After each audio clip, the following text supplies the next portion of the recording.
Mark Ilverio Panon, taking up BSAMT, major in automotive in Mindanao University of Science and Technology or MEST.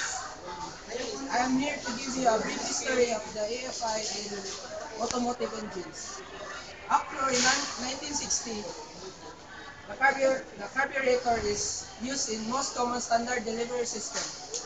However, in 1971, developed AFI system, Toyota developed AFI system which deliver fuel from the engine, from the fuel to the engine. Electronically controlled injection into the intake process rather than by a carburetor. AFI can be divided into two types, depending on the differences in the method used to determine the amount of fuel injected.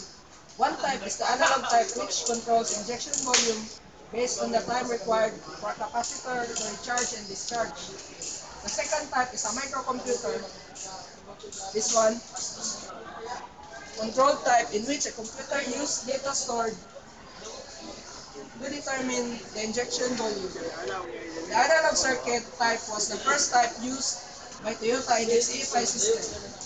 The microcomputer control type AFI system uses in Toyota vehicle is called the TCCS, or Toyota Computer Control System, which not only controls the fuel injection volume but also includes ESA, or Electronically Spark Control System, or Electronic Spark Advance, which controls ignition timing, ISC, or idle speed control, which controls the idling speed and other controls, and diagnostic and fail-safe functions. That's all. Thank you.